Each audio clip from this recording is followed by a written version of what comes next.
Hello everyone. तो आज हम लोग पढ़ने वाले हैं chapter 2 forms of business organisation. तो इसमें हमारा जो आज का टॉपिक है डैट इज़ सोल प्रोप्राइटरशिप। तो चलो देखते हैं इस चैप्टर का इंट्रो और फिर सोल प्रोप्राइटरशिप के बारे में समझते हैं हम लोग। तो meaning of forms of business organisation. Forms of business organisation इस चैप्टर में आखिर क्या है कि बिजनेस के बारे में तो हमने फर्स्ट चैप्टर में पढ़ा कि बिजनेस किसको कहते हैं।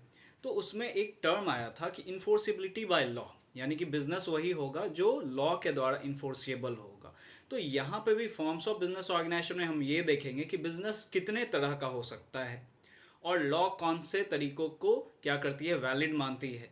तो यहाँ पे है the forms of business organisation are those legal forms यानी कि लॉ उसको अलाउ कर रही है according to which business is organised and run.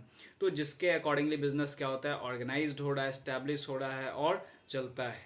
और ये बिजनेस ऑर्गेनाइजेशन का जो पार्ट है, बिजनेस ऑर्गेनाइजेशन हमारे जिस तरह का भी होगा तो ये इसके एक्सटर्नल एग्जिस्टेंस को डिटरमाइन करता है और दूसरे पार्टीज इससे रिकॉग्नाइज करते हैं, दूसरे लोग देख के पता कर सकते हैं कि अच्छा ये इस तरह का बिजनेस है। ठीक है।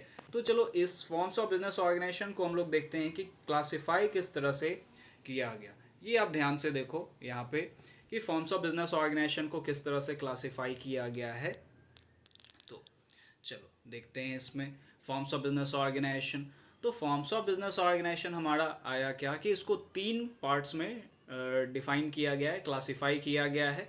दैट इज प्राइवेट सेक्टर, सबसे पहला है हमारे पास क्या, प्राइवेट सेक्टर।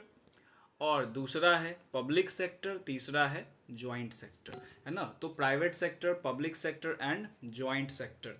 तो प्राइवेट सेक्टर का मतलब जो प्राइवेटली इंडिविजुअल्स ओपन कर रहे हैं उसको प्राइवेट सेक्टर कहा जाता है। दूसरा पब्लिक सेक्टर यहाँ पे जो हो गया वो गवर्नमेंट से रिलेटेड है, वो गवर्नमेंट से रिलेटेड है पब्लिक सेक्टर। और जॉइंट सेक्टर जिसमें इन दोनों का कहीं ना कहीं क्या हो सकता है, कॉम्बिनेशन हो सकता है, दैट इज जॉइंट सेक्टर। तो इस चैप्टर में तो फिलहाल हमें प्राइवेट सेक्टर के बारे में पढ़ना है। तो देखो प्राइवेट सेक्टर को भी यहाँ पे 2 पार्ट्स में बांट दिया गया, एक नन इनकॉर्पोरेटेड और दूसरा इनकॉर्पोरेटेड। तो नन इनकॉर्पोरेटेड का मतलब क्या और इनकॉर्पोरेटेड का मतलब क्या। तो नन इनकॉर्पोरेटेड का मतलब कि जिसका रजिस्ट्रेशन कंपलसरी यहाँ पे नहीं होता है। ठीक है, जिसका रजिस्ट्रेशन कंपलसरी नहीं होगा वो हो गया नन इनकॉर्पोरेटेड। और इनकॉर्पोरेटेड का मतलब क्या होगा कि जिसका रजिस्ट्रेशन कंपलसरी होगा। ठीक है। तो अब यहाँ पे हम लोग देखते हैं कि है क्या क्या। बाकी देख लो आप, पब्लिक सेक्टर को भी 2 पार्ट्स में वैसे ही डिफाइन किया गया, नन इनकॉर्पोरेटेड एंड इनकॉर्पोरेटेड। अब वो तो हमारा जो पब्लिक सेक्टर वाला पोर्शन है वो 3rd चैप्टर में। ठीक है। और ज्वाइंट सेक्टर भी वही हम लोग पढ़ लेंगे। वैसे ये ज्वाइंट सेक्टर वाला जो है वो हमारा सिलेबस में है ही, है ना। तो थर्ड थर्ड चैप्टर में ये पब्लिक सेक्टर और ज्वाइंट सेक्टर के बारे में हम लोग पढ़ेंगे।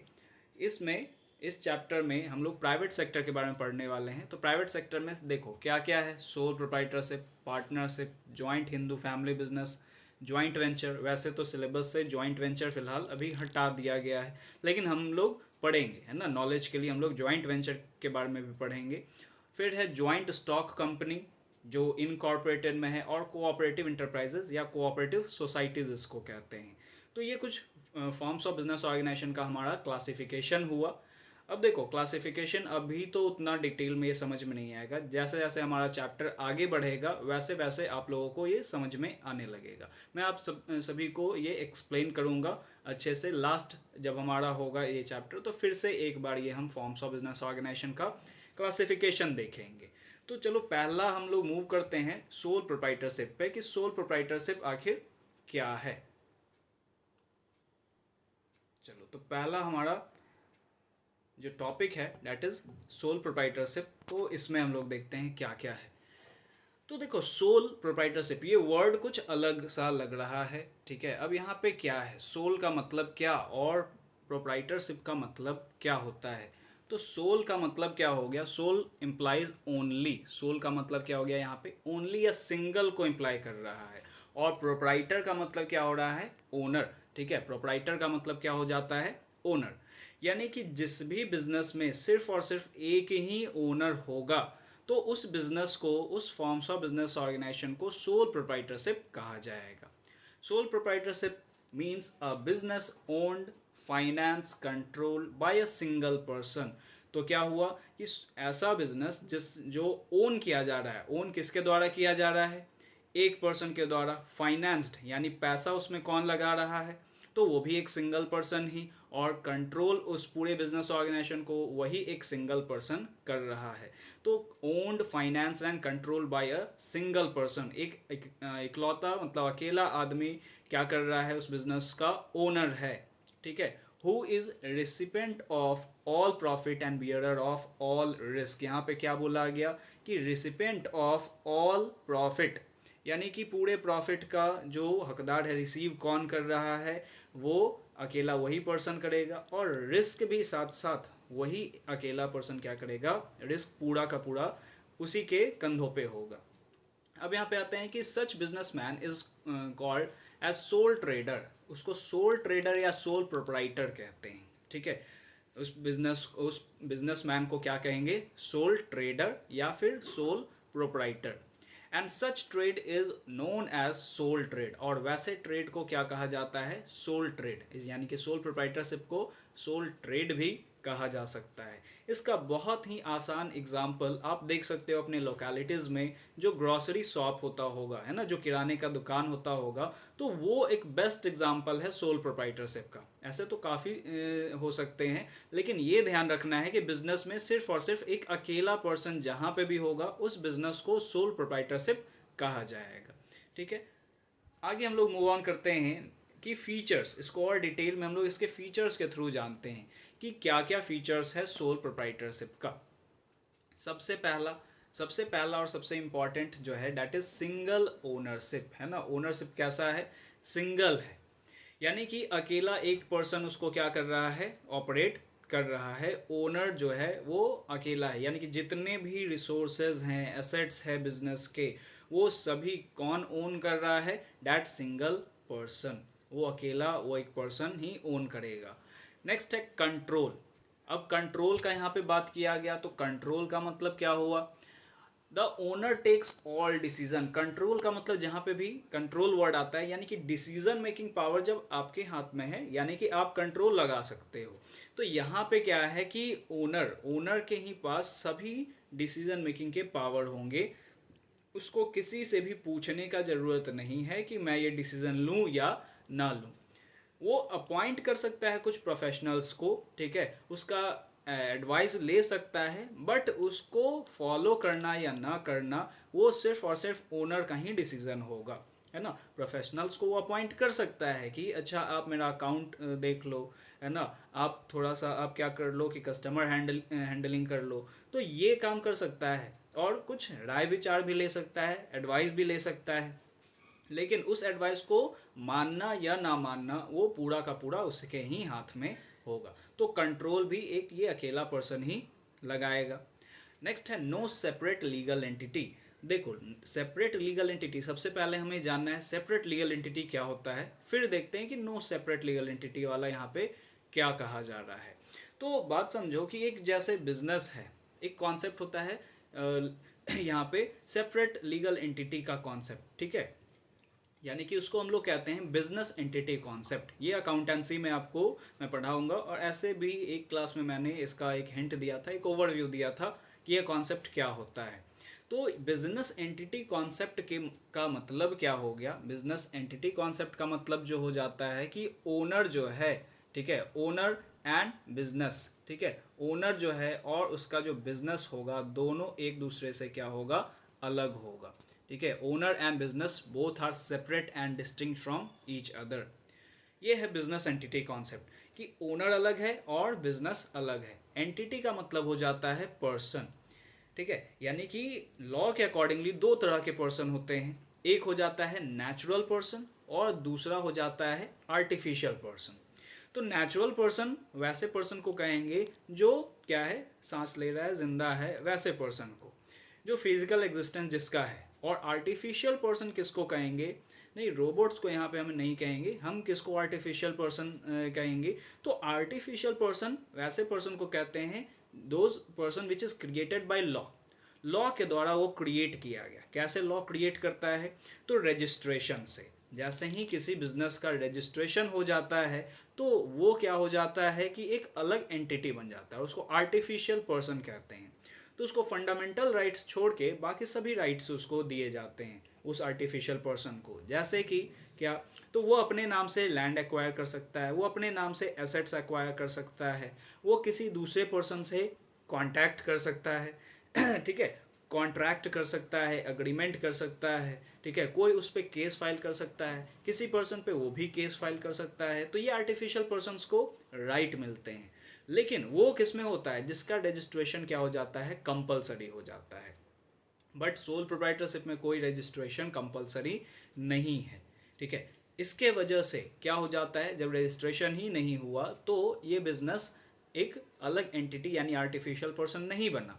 और यहाँ पे दोनों यानी कि कौन कौन, ओनर यानी बिजनेसमैन एंड बिजनेस दोनों एक ही है, सेपरेट लीगल एंटिटी नहीं है। यहाँ पे दोनों एक हो गए, ठीक है। दोनों एक होने का मतलब क्या कि बिजनेस का खर्च ये पर्सन का खर्च बिजनेसमैन का खर्च हो जाएगा, और बिजनेसमैन का खर्च भी बिजनेस का खर्च हो जाएगा। यहाँ पे दोनों में कोई अब यहाँ पे डिफरेंस नहीं है, दोनों एक ही हैं। Business and businessman both are one in this sole proprietorship business. लेकिन जहाँ पे वो बिजनेस एंटिटी कॉन्सेप्ट फॉलो होगा, यानी कि वो आगे हम लोग पढ़ेंगे जहाँ पे रजिस्ट्रेशन कंपलसरी होगा, तो वहाँ पे फिर क्या हो जाएगा, वहाँ पे बिजनेस और बिजनेसमैन दोनों अलग अलग एंटिटी होंगे, दोनों अलग अलग पर्सन कहलाएंगे, और दोनों का खर्च इनकम दोनों अलग अलग होगा। लेकिन यहाँ पे ऐसा कुछ नहीं है। Business has no separate existence और entity from that of businessman.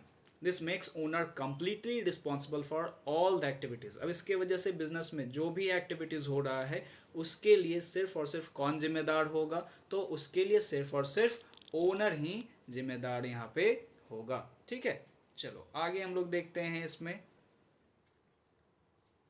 और इसके फीचर्स को देखते हैं। नेक्स्ट फीचर कहता है अनलिमिटेड लाइबिलिटी। चलो ये बहुत इंपॉर्टेंट टॉपिक है सोल प्रोप्राइटरशिप का कि unlimited liability.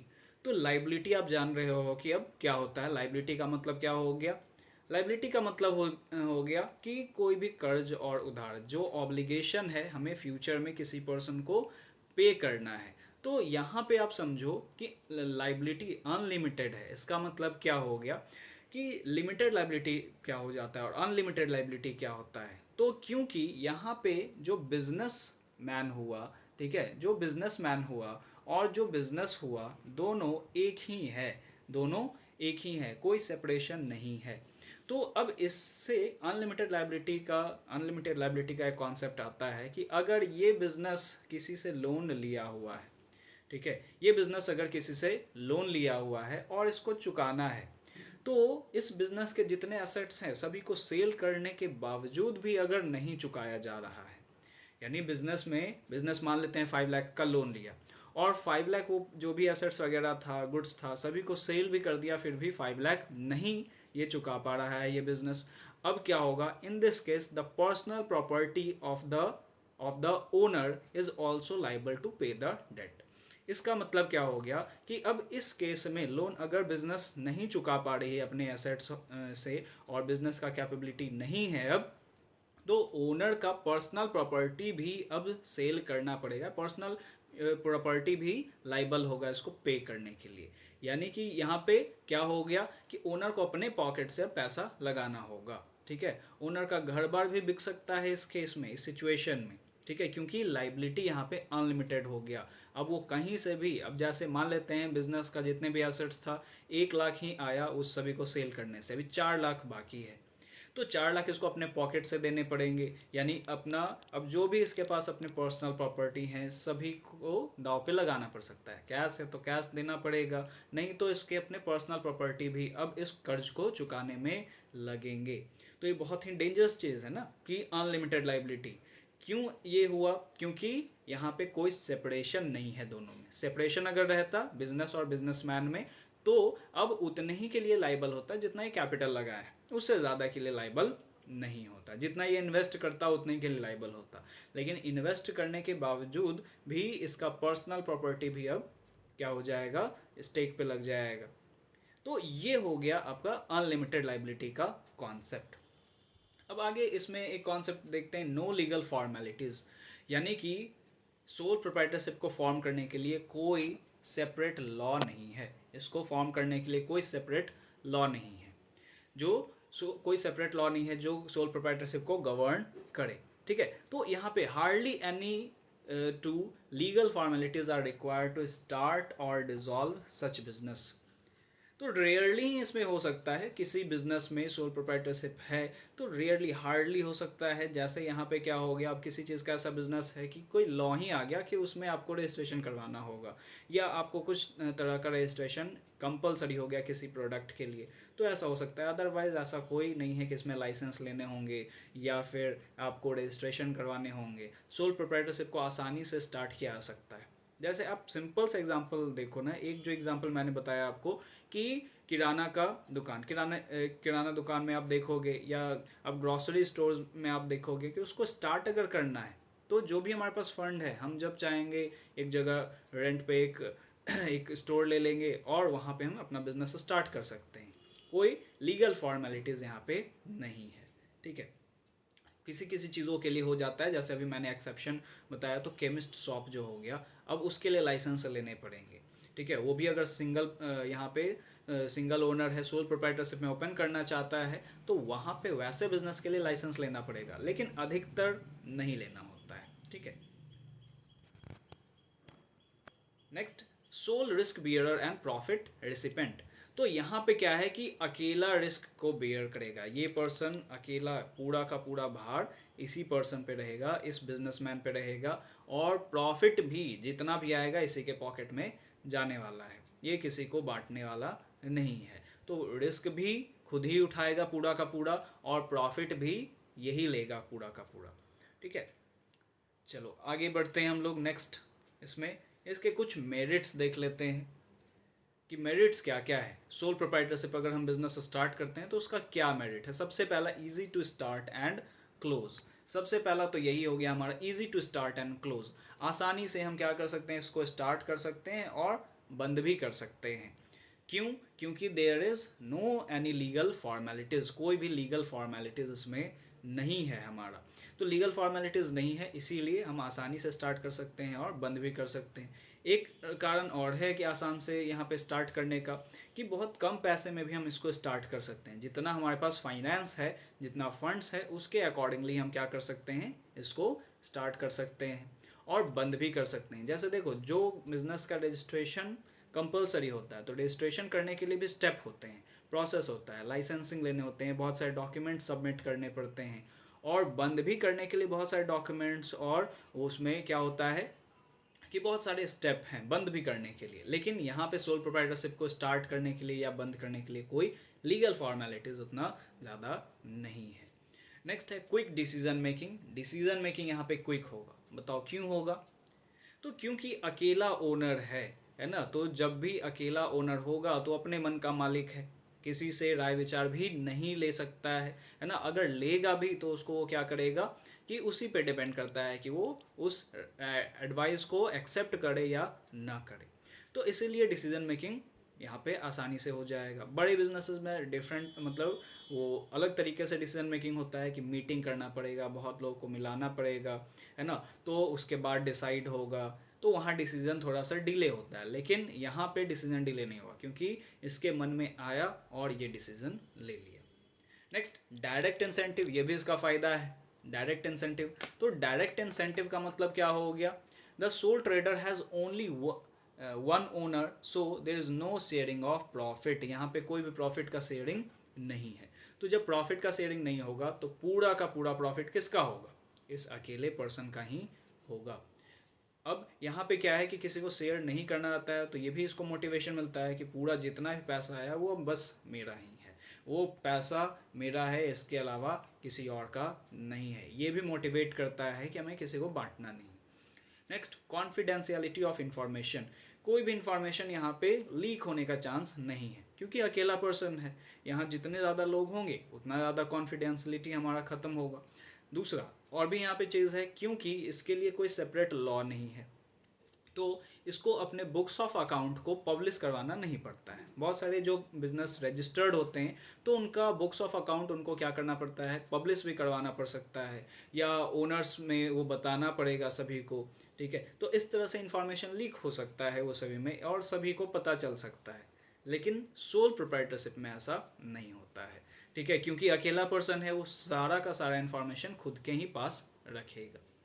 Next, sole profit recipient. ये तो कई बार हम अभी देख चुके हैं कि पूरा का पूरा पैसा इसी के जेब में जाने वाला है, ये किसी को शेयर करने वाला नहीं है। तो ये काफ़ी अच्छा मेरिट हो गया, है ना। तो ये हमारा मेरिट्स हो गया। अब कुछ लिमिटेशंस देख लेते हैं इसके कि क्या लिमिटेशंस है। चलो, तो हम लोग देखते हैं सबसे पहला, limited financial resources as compare to other forms of business organisation. Sole proprietorship has limited financial resources. Why? क्योंकि पूरा का पूरा पैसा तो ये अकेला एक पर्सन लगा रहा है, तो इसके पास कितना ही पैसा होगा। ठीक है, तो फाइनेंशियल रिसोर्सेज इसके पास खुद का होगा, या ये कहाँ से ले सकता है, अपने फ्रेंड्स से, रिलेटिव से ले सकता है। हार्डली लोन भी लेगा, तो लोन भी लेगा तो इसका इतना बड़ा बिजनेस है नहीं कि इसको उतना ज़्यादा लोन मिल जाएगा इजी टर्म्स पे। तो इसके पास रिसोर्सेज जो है फाइनेंस के, वो काफ़ी लिमिटेड है। अब लिमिटेड फाइनेंस होने की वजह से इसका बिजनेस ज़्यादा एक्सपैंड नहीं हो सकता है। इसके वजह से वो किसी प्रोफेशनल्स को नहीं रख सकता है ना, कि आप हमारे बिजनेस को मैनेज कर दो, अकाउंटेंट को नहीं रख सकता है, यानी कि प्रोफेशनल्स को हायर नहीं कर सकता है, क्योंकि इसके पास पैसे का थोड़ा सा लिमिटेशन है ना। कुछ प्रोफेशनल्स को रख भी ले, लेकिन यहाँ पे हर एक एरिया में ये काम नहीं कर सकता है उस तरह का, क्योंकि इसके पास फाइनेंस का इशूज़ है, फाइनेंशियल प्रॉब्लम्स हैं। Next, limited managerial ability. अब देखो, एक पर्सन में कितना मैनेजरियल एबिलिटी हो सकता है। मैनेजरियल एबिलिटीज़ का मतलब क्या हो गया, कि किसी चीज़ को मैनेज करना। अब जैसे बड़े बिजनेस में क्या होता है कि सभी चीज़ों के लिए अलग अलग डिपार्टमेंट होता है। जैसे प्रोडक्शन के लिए प्रोडक्शन डिपार्टमेंट, सेल्स करने के लिए मार्केटिंग डिपार्टमेंट, फिर लोगों को अपॉइंट करने के लिए एचआर, ह्यूमन रिसोर्स डिपार्टमेंट, और फाइनेंस का इंतज़ाम करने के लिए फाइनेंस डिपार्टमेंट। तो इस तरह का डिपार्टमेंट्स होता है, वहाँ पे उनके पास क्या होता है, फंड होता है, तो आसानी से वो क्या कर सकते हैं, हायर कर सकते हैं। लेकिन अब हायर भी कर लेते हैं, क्योंकि कोई भी एक पर्सन हर एक चीज़ में माहिर ना नहीं हो सकता है, हर एक चीज़ में वो ऑलराउंडर नहीं हो सकता है। तो यहाँ पे भी एक अकेला पर्सन है, वो अकेला पर्सन कितना चीज़ों को मैनेज करेगा। जैसे एक ग्रॉसरी शॉप का अगर हम बात करें, तो वहाँ पे आप देखो क्या होता है, एक पर्सन अकेला सब काम कर रहा है, सामान ला भी रहा है वो बेचने के लिए, बेच भी खुद रहा है, फिर उसके साथ साथ और क्या कर रहा है, कस्टमर से हैंडलिंग भी वही कर रहा है। ठीक है, फिर जितने भी खर्च होंगे, इलेक्ट्रिसिटी बिल, रेंट हो गया, सभी को पेमेंट भी खुद ही करेगा। आगे बिजनेस में कोई भी तरह का प्रॉब्लम आएगा, सब उसे खुद करना है। तो अब इसमें हर एक चीज़ मैनेज करने का क्षमता नहीं है। अब जैसे देखोगे कि कोई कोई ऐसे भी शॉपकीपर होते हैं कि वो क्या करते हैं कि उनके पास गुड्स है, लेकिन वो कस्टमर से सही से बात नहीं करते हैं। That is also an art. ठीक है, और आप देखोगे बड़े बिजनेसेस में क्या होता है कि पर्टिकुलर एक कुछ लोगों को रखा जाता है कस्टमर से हैंडल करने के लिए तो उनका जो बात करने का तरीका है वो अलग होता है, बहुत कामली वो बात करते हैं, लोगों को ट्रीट करते हैं उस तरह का। तो ये मैनेजरियल एबिलिटी एक पर्सन में नहीं हो सकता है, हर एक चीज़ को मैनेज करना, कि फाइनेंस भी हम मैनेज कर लें, हम सेल्स को भी मैनेज कर लें, हम प्रोडक्शन को भी मैनेज कर लें, ये पॉसिबल नहीं है। नेक्स्ट है अनलिमिटेड लाइबिलिटी। तो ये तो हमने देखा अनलिमिटेड लाइबिलिटी क्या हो जाता है। अनलिमिटेड लाइबिलिटी का सीधा सीधा मतलब है कि अगर जो बिजनेस है, तो बिजनेस पे कोई भी कर्ज आया, ठीक है, अगर बिजनेस अपने एसेट्स को सेल भी कर रहा है, या बिजनेस के पास पैसे नहीं है, बिजनेस अपने एसेट्स को सेल भी करके उसके पास उतने फंड नहीं आ रहे हैं जितना वो लोन चुका पाए, तो अब क्या होगा कि उसको अपने जेब से लगाने पड़ेंगे, यानी अपने पर्सनल प्रॉपर्टी से उसको लगाना पड़ेगा, और उसका पर्सनल प्रॉपर्टी भी लाइबल होगा इस चीज़ को पे करने के लिए। कोई भी वहाँ पे डिफरेंसेस नहीं है, जितने भी डेट आएंगे इसी पे गिरेगा, ये सेम इसी पर्सन पे गिरने वाला है। इसके अपने पर्सनल खर्च भी हो गए और साथ साथ बिजनेस का भी हो सकता है। तो अनलिमिटेड लाइबिलिटी बहुत बड़ा लिमिटेशन है एक सोल प्रोप्राइटरशिप का। नेक्स्ट है limited life of business concern. अब देखो, बिजनेस का जो लाइफ है वो लिमिटेड है, as compare to registered business, जो बड़े बड़े रजिस्टर्ड बिजनेस होते हैं, जैसे आप आगे पढ़ोगे कंपनी के बारे में, तो वहाँ पे क्या हो जाता है कि लाइफ जो है बिजनेस का वो लिमिटेड नहीं है। वहाँ पे क्या है कि कोई लिमिट नहीं है उस बिजनेस का। बहुत सारे बिजनेस के बारे में आप भी जानते होगे या सुने होगे कि 100 साल पुराना वो कंपनी है, या 100 साल। तो 100 साल कोई एक बिजनेस, एक पर्सन टिक नहीं सकता है ना। एक पर्सन उतना समय तक तो जिंदा रहेगा नहीं। अगर रह भी गया तो जन्म से ही तो बिजनेस स्टार्ट नहीं कर दिया होगा। ठीक है, तो अब यहाँ पे क्या है कि वो बिजनेस कैसे 100 साल हो रह गया, तो वो पास ऑन हो जाता है। जिसके पास जो मेजर मतलब कैपिटल होल्ड करेगा वो क्या हो जाएगा, उस बिजनेस का ओनर हो जाएगा। इसीलिए वो कंटिन्यू होते चला जाता है। लेकिन यहाँ पे सोल प्रोप्राइटरशिप वाले बिजनेसेस में क्या होता है, लिमिटेशन है। अब जैसे लिमिटेशन, किस वजह से बिजनेस रुक सकता है, बंद हो सकता है, तो हो सकता है डेथ के कारण, है ना। हो सकता है इनसॉल्वेंसी, दिवालिया होने के कारण, यानी कि अब उसके पास कोई भी उसका पर्सनल प्रॉपर्टी में उतने पैसे ही नहीं बचे, उसके पास अब पैसे ही नहीं बच रहे हैं कि वो अपने कर्ज को चुका पाए। सभी अपना प्रॉपर्टी सेल भी कर देगा फिर भी वो कर्ज को नहीं चुका पाएगा, तो ऐसे पर्सन को इंसॉल्वेंट कहेंगे। तो इंसॉल्वेंसी की वजह से क्या हो सकता है, बिजनेस बंद हो सकता है। लुनेसी, है ना, दिमागी हालत जिस पर्सन का ठीक नहीं होता है ना, तो वो क्या हो जाता है, उसको लुनेट पर्सन कहते हैं। तो अब ये लुनेसी के वजह से क्या हो जाएगा कि वो पर्सन बिजनेस करने में उसका मेंटल कैपेसिटी उतना सही नहीं है, तो बिजनेस करने में वो सक्षम नहीं होगा, तो बिजनेस फिर बंद हो सकता है।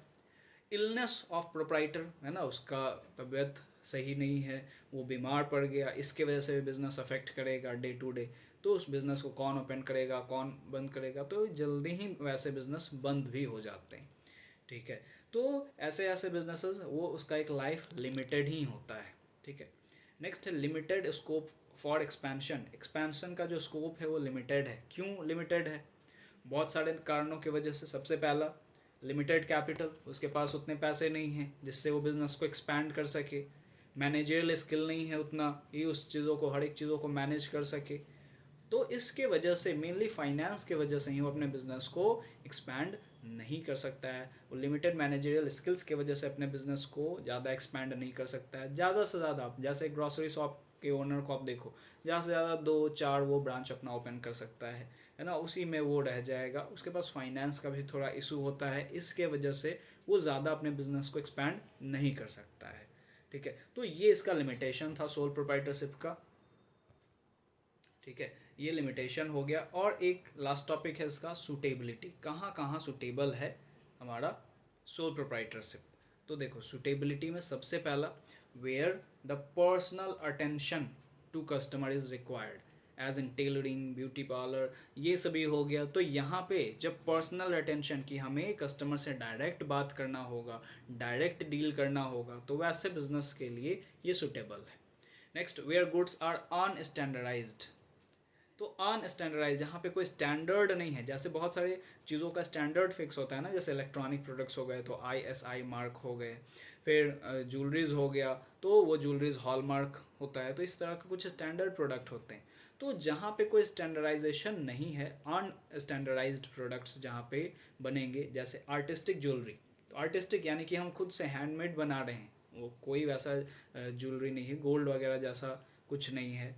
ठीक है, गोल्ड डायमंड जैसा नहीं है जिसमें वहाँ पे सर्टिफिकेशन चाहिए। ठीक है, तो ऐसे ही कुछ अगर हम बना रहे हैं, आर्टिस्टिक चीज़ें बना रहे हैं, तो वो अनस्टैंडर्डाइज्ड होंगे, वो भी हम सेल कर सकते हैं। तो उसके लिए कोई हमारा यहाँ पे सोल प्रोप्राइटरशिप बेस्ट है, सुटेबल है।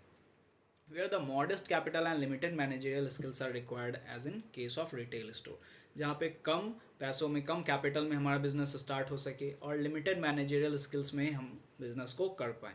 ऐसा नहीं है कि हमें बहुत ही ज़्यादा मैनेजरियल स्किल्स का आना ज़रूरी है, उतने छोटे से जगह में उतना ज़रूरत भी नहीं पड़ता है। तो सोल प्रोप्राइटरशिप उसके लिए सुटेबल है। नेक्स्ट है business where risk is not extensive, that is lesser fluctuation in price and demand, that is stationery shop. तो ऐसे प्रोडक्ट जिसका प्राइस और डिमांड का ज़्यादा फ्लक्चुएशंस नहीं होता है, रिस्क हमारा लिमिटेड है, ज़्यादा भी रिस्क नहीं है, तो वैसे बिजनेस के लिए क्या है कि सोल प्रोप्राइटरशिप बेस्ट सूटेबल है। ठीक है, तो ये हमने सूटेबिलिटी पढ़ा। फिर उसके बाद अगर हम, ये तो टॉपिक हो गया हमारा, इसके नेक्स्ट टॉपिक में हम लोग पढ़ने वाले हैं पार्टनरशिप के बारे में पढ़ेंगे, या जॉइंट हिंदू फैमिली बिजनेस के बारे में पढ़ेंगे। ठीक है, जो भी सोल प्रोप्राइटरशिप के बाद हमारा बहुत सारा फॉर्म्स ऑफ बिजनेस ऑर्गेनाइजेशन है, तो नेक्स्ट क्लास में हम लोग उसको पढ़ने वाले हैं.